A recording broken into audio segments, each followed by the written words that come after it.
Colts Talk, presented by Prize Picks. Billy Beebe with you. Stefon Diggs is a name we have talked about as a potential free agent target for the Colts. Maybe a little extra juice in the wide receiver room. Well, Diggs believes that if he came to the Colts, or most NFL teams in general, that he would be a better number two than what all these other teams have at this point in time. He has said this in the past week, and a lot of teams are reacting, especially us here at Chat Sports, are reacting to that vibe. Here's what he said. My opinion, I can compete with anybody, but take those top wide receivers as your number ones, right? You can't name a number two better than me. There's not a number two on a team, and let's presumably give people the credit and just say, okay, you want to take the number one spot away.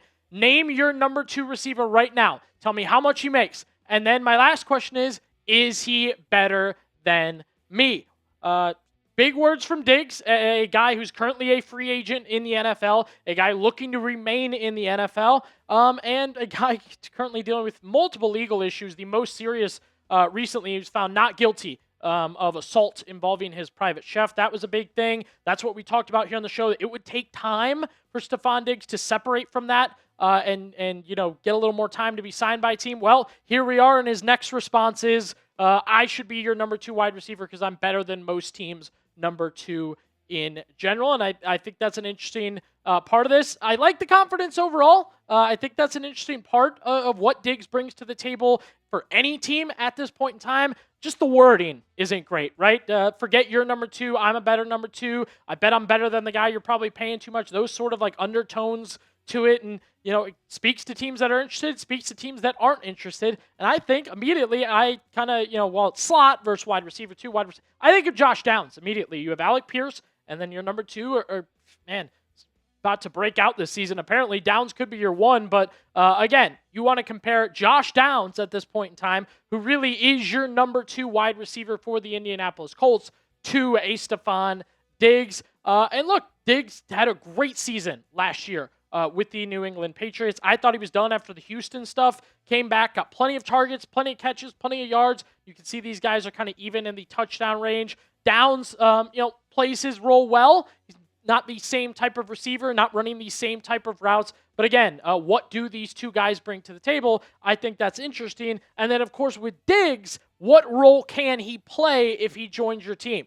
Right? If he's on your team, what does that mean about fit, about spot on the field, about how he's, actually adapting to your offense? Well, Mike Florio of Pro Football Talk, he had to kind of break down what Diggs is at this point in his career. Diggs is a guy who firmly believes that the path to winning includes getting me involved and keeping me involved. If we're not winning and I'm not involved, that means that if you would involve me, we'd be winning. You've got to be willing at this stage of Diggs' career to tolerate the possibility that he's not going to be happy. Essentially, can he be a wide receiver 2, 3, a guy that's not going to demand the ball? And again, Diggs does seem to be saying he's a wide receiver 2 at this point in time, but he's also kind of getting into the idea that, what can he bring to the table? Still pretty confident in general. And while he is speaking with a confidence, right, which I like from Stefon Diggs, it is kind of touching a nerve at points with teams where you have a lot of qualified players to be a number two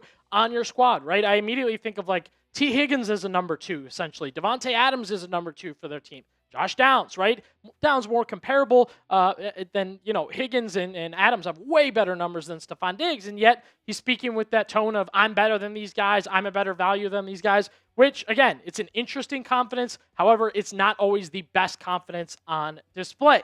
If you were the Indianapolis Colts, would you sign Stefon Diggs? That is our Prize Picks question here on the show. Should the Colts sign Stefon Diggs? All you have to do now, type S for sign or P for pass. We want your opinion. And while you answer, I want to show you guys a Prize Picks lineup we've got drawn up. This is season long, the wide receiver twos for a couple of teams here. Jordan Tyson more on his receiving touchdowns, George Pickens, and T. Higgins. 3 names, 3 stats, and then picking more or less. And that's how it works on Prize Picks. It's pretty simple to put these lineups together. Plus, right now we have a new user offer from Prize Picks. When you play your first $5 and get $50, $150 in lineups if you can win. Just use code HMA when you sign up. That's right. Prize Picks just switched up their offer, so there's no better time to join. Lock in and win that first lineup. That's code HMA at sign up to get $150 in bonus lineups if you win your first $5 lineup. One more time, use code HMA to get $150 in bonus lineups if you win your first $5 lineup, because on Prize Picks, it's good to be right. My answer or my take to the Prize Picks question here, would I sign Stefon Diggs?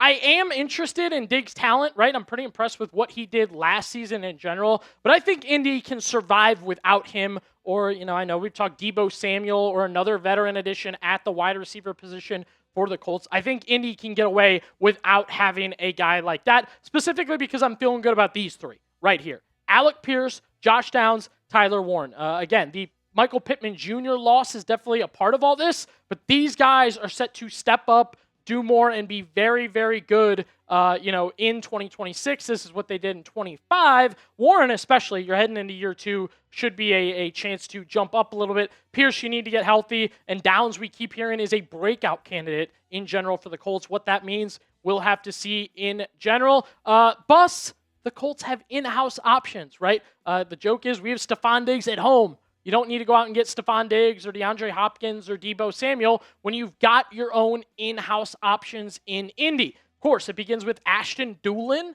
who's been very, very good for Indianapolis during OTAs and minicamp, proving himself, getting out there, making plays, talked about constantly, right? And for an undrafted free agent who's, very good at times and has some injuries and special team, it's a mixed bag, but it seems like a guy who is ready to rock for the Indianapolis Colts going into the 2026 season, and maybe the perfect time, right, at this point, because you're looking for an in-house option to step up and play opposite Alec Pierce, or again, fill that wide receiver 2, slot, all that debatable, but Doolin would be the other side of Alec Pierce. Now, if that doesn't come to fruition in training camp and preseason, if they don't get more from Doolin that they're looking for to make him a starter, the Colts did bring in Nick Westbrook-Ikhine. That's right. He's a more veteran option, and the goal for the Colts here is they really want to get him back to his 2024 stats. Free agency addition. I'll be honest, we haven't heard a ton during minicamp and whatnot with Nick Westbrook-Ikhine, but the thought going forward now is, can he show a little bit more in training camp and the preseason games to show that he can do what he did in 2024, which is not only collect yards, but collect touchdowns, right? Those 9 touchdowns were like this burst, this big thing for Nick Westbrook-Ikhine, and obviously he did not bring that to Miami last season. He'll hope to bring it to Indianapolis this season. One more name to discuss as a possible wide receiver in the mix, wide receiver 2, somebody else that you're going to go with instead of a Stefon Diggs. It is Deion Burks. That's right. I know fans are excited about the 7th rounder. I know when he got drafted by the Colts, we were down in doing our draft stuff with all the other chat sports guys from all the teams, and a lot of guys were like, man, I was hoping he'd be an undrafted free agent. We could pick him up quick. He was going to be a top undrafted free agent. The Colts got him instead, and I know the fans very excited about Deion Burks. If you are one of those names, type me. Excited to watch Deion Burks in 2026? Prove it to us right now by hitting the comment section and typing me. If he's a favorite pick of yours, great, but I know he's a favorite pick of Todd McShay, the NFL draft expert, deemed him his favorite pick from round 7. That's right, Deion Burks with his favorite pick from round 7. Here's McShay's breakdown of the Oklahoma speedster. Burks is an explosive vertical threat, vertical slot receiver whose elite athletic traits outpace his college production, creating a classic projection versus resume evaluation.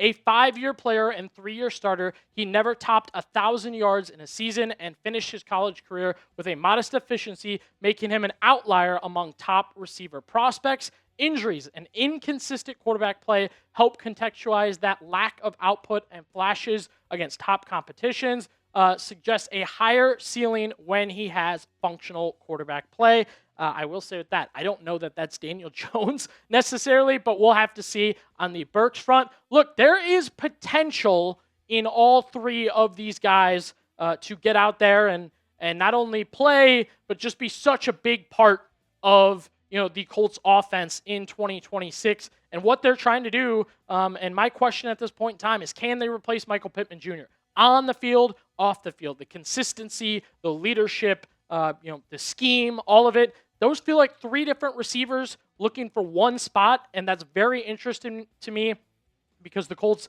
have a lot of decisions to make. They have to have this offense going in 2026. Otherwise, it could be a very long season. Colts fans, I know you're excited to watch games in person again, right? The football season is getting closer and closer to coming back, which is why I want to give the sponsor of today's video, SeatGeek, a huge shout out. That's SeatGeek. With the MLB in full swing, football getting closer and closer, like I said. Saw so many people also getting their World Cup tickets when it was going on SeatGeek. That's because they love using the app. I love using the app. It's always what I recommend to my friends when we talk about going to a game. I know we'll be using it for Colts games coming up this season. And by the way, SeatGeek has your back. Each ticket is rated on a scale of 1 to 10, so you know you're getting a good deal. All you have to do is look for the green dots because green means good. And if you see red dots, stay away. Red means bad. Right here on Colts Talk, of course, I have a code for you guys. And this is whether you're a new or existing user. You can use code CHAT10. That's CHAT10 for 10% off your next set of tickets at SeatGeek. That's 10% off any tickets with promo code CHAT10. All you have to do is click the link in the description to download the app. And that'll have the code automatically added to your account so you can use it later. Thanks, SeatGeek. Something to watch here for the Indianapolis Colts. Again, they are looking at the safety, defensive back, kind of special case in general. Veteran safety Jordan Whitehead is fully cleared, ready to get back, according to Mike Garafolo. Post neck surgery, it's taking some time off football. And of course, here we go. The Colts and Texans expected to meet, he had workouts with the Colts and Texans and will meet with more teams coming up soon. And such an interesting case. Once again, the Colts are never hesitant with these players that have missed time, haven't played football in a while, getting back to their careers, right? We saw that earlier when they made some cuts of a safety that hadn't played in 5 years, 4 years, and now back to trying to get there. They're going to give Jordan Whitehead a look at this point, according to Mike Garafolo. They did some workouts there.